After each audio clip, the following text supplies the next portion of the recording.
Ya, kembali di topik minggu ini, Pak Sugiarto. Itu tadi, ya sudahlah kita kalau legal entity mereka harus punya, mereka harus berinovasi tanpa ditolong pun mereka harus punya berinovasi karena isinya adalah pengusaha-pengusaha dan juga perusahaan-perusahaan yang memang sudah kenyang asam garam begitu. Tapi menyelamatkan rakyat kita, para tenaga kerja kita dari gerusan teknologi ini seperti apa bentuk nyatanya nanti? Oke. Sebenarnya kalau kita berbicara apa yang kita diskusikan sebelumnya itu kan banyak proses-proses produksi baru ya yang sudah dicontohkan tadi. Artinya kalau proses produksi baru itu menimbulkan tenaga kerja baru juga gitu kan. Yang tentu kompetensinya juga kompetensi baru. Dalam konteks ini maka dari sisi kualitas kompetensi ini memang yang saya ketahui di Kementerian Ketenagakerjaan itu melakukan perubahan dalam pelatihan yang kita kenal dengan 3R ya. Jadi ada reorientasi, ada rebranding, kemudian ada satu lagi yang intinya adalah bahwa kita melakukan pelatihan-pelatihan itu sesuai dengan kebutuhan pasar yang berkembang ini. Sehingga link and match itu bisa terbentuk. Di samping itu juga ini kan tidak hanya bicara kualitas sebenarnya.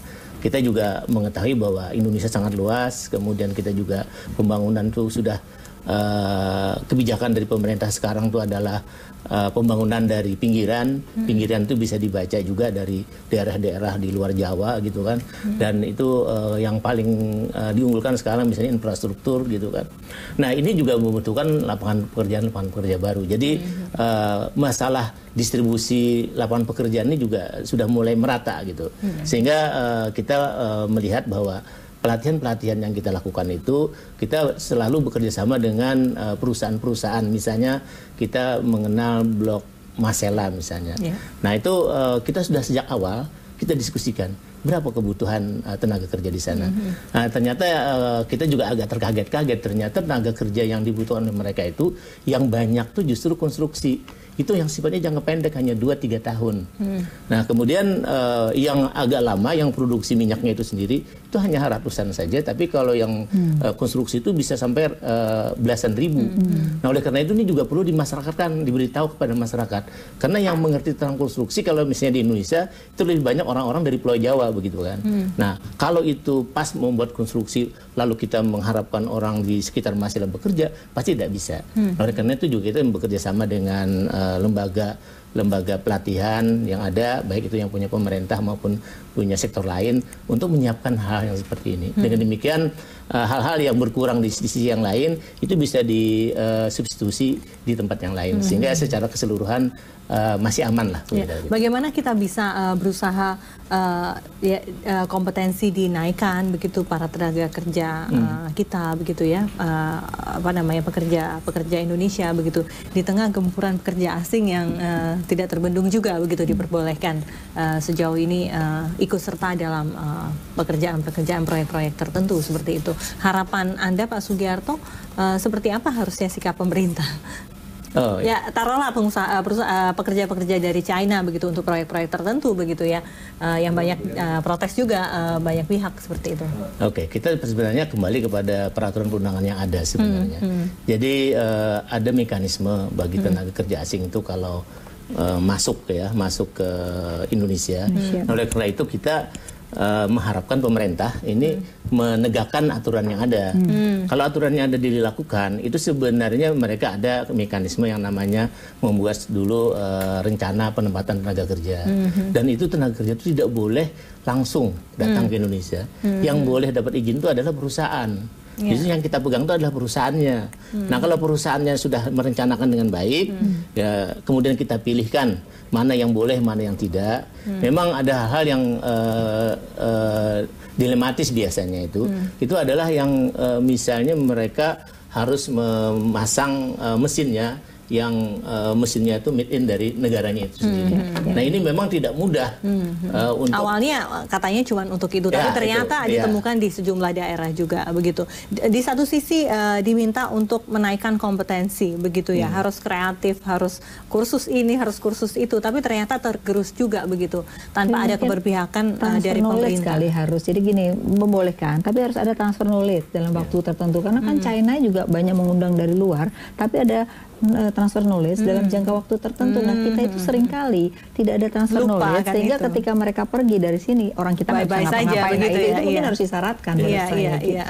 Pak Adi Warman? Dalam masa transisi pasti itu terjadi. Sama kayak ojek pangkalan waktu aja ojek online, dia turun, bener gak? Iya. Tapi ketika dia ikutan ojek online, bener gak? Dia jadi tambah banyak pendapatannya karena bisa ngambil dari seluruh Jakarta, bener gak? Iya. Jadi dalam masa transisi iya, hati-hati kredit macet bank naik karena dalam masa transisi nanti akan ada persoalan di nasabah-nasabah yang dibiayain oleh bank.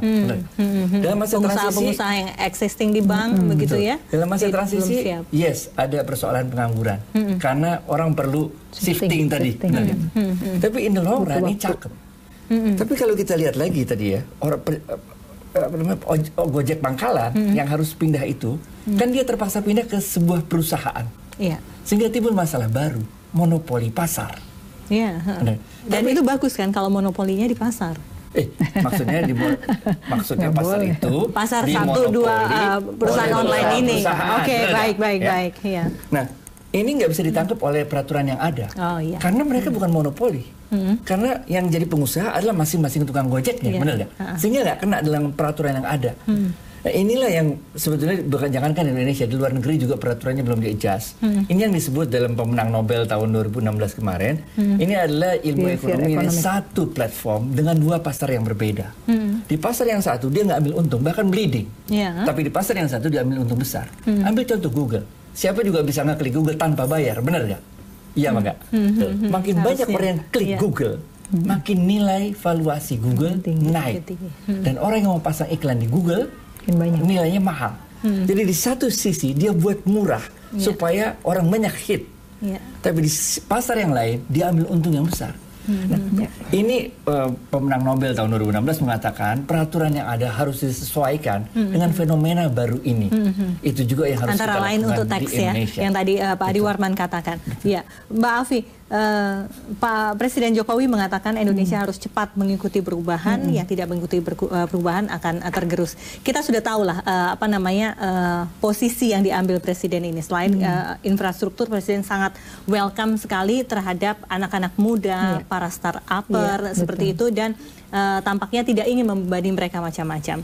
Saya ingin opini dari Anda. Benarkah apa yang disampaikan oleh Presiden? Apa sikap Presiden ini sudah? Jadi Presiden kan sudah mengantisipasi bahwa akan banyak kehilangan pekerjaan dan itu kan harus shifting tadi gitu. Nah, shifting kan butuh waktu gitu ya. Makanya Presiden cepat-cepat membuat yang vokasional itu sebenarnya diarahkan supaya orang-orang ini bisa lari ke sana. Nah, menurut saya pemerintah daerahnya yang mungkin harus aware ya, karena menurut saya sekarang pemerintah daerah tuh tenang-tenang aja. Mestinya dengan anggaran pendidikan yang cukup besar itu harus juga salah satunya digunakan adalah untuk merubah pola dari orang yang akan kehilangan pekerjaan. Nah, itu kelihatannya nasional ini belum menyertakan atau daerah ini belum merasa itu adalah tanggung jawabnya. Nah, mungkin Presiden perlu memanggil kepala-kepala daerah ini untuk menyiapkan berapa yang akan terkena dampak dan apa planning mereka untuk menyiapkan menjadi tenaga kerja khususnya tadi di kompetensi ya. Karena dengan adanya kompetensi baru bagi mereka, mereka akan mempunyai pasar baru, mereka akan memproduksi baru begitu. Nah, oleh karena itu mungkin salah satu cara cepat yaitu bekerja sama dengan perusahaan-perusahaan. Misalnya bagaimana menggunakan mesin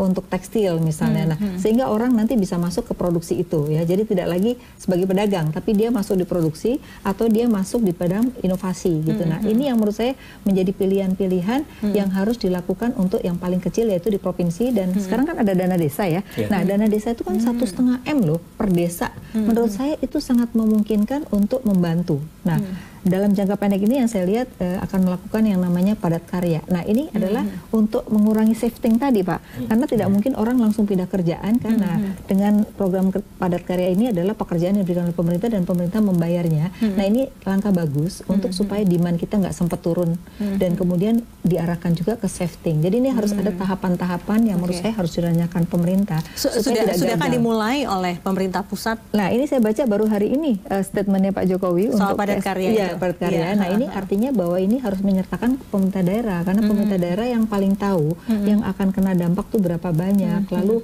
apa yang dilakukan oleh pemerintah daerah. Karena sekarang pemerintah daerah itu banyak loh yang membuat akhirnya online nggak boleh. Nah, itu kan nggak memecahkan masalah, ya kan? Dilarang tiba-tiba gitu. Padahal itu kan menguntungkan masyarakat misalnya. Nah, oleh karena itu dengan Pak Jokowi mengatakan ini adalah rencana yang baik yang menurut saya harus diikuti oleh pemerintah. Oke, singkat saja Pak Adi Warman. Menurut saya nggak cukup cuma dikasih tahu bahwa yang tidak beradaptasi akan tergerus. Tapi pemerintah juga harus kasih tahu arahnya kemana, biar orang tahu beradaptasi kemana. Iya, betul. Sesuai dengan rancangan pemerintah ya, misalnya. Dan juga langsung diterapkan regulasi saja, termasuk tadi soal teks itu. Baik Mbak Afi, Pak Adi Warman, terima kasih. Pak Sugiarto juga terima kasih sudah hadir di topik minggu ini. Pemirsa, itulah tadi sajian 1 jam topik minggu ini. Kami akan kembali pekan depan tentunya dengan topik-topik hangat lainnya. Saya Festi Alwi pamit, selamat malam. Sampai jumpa.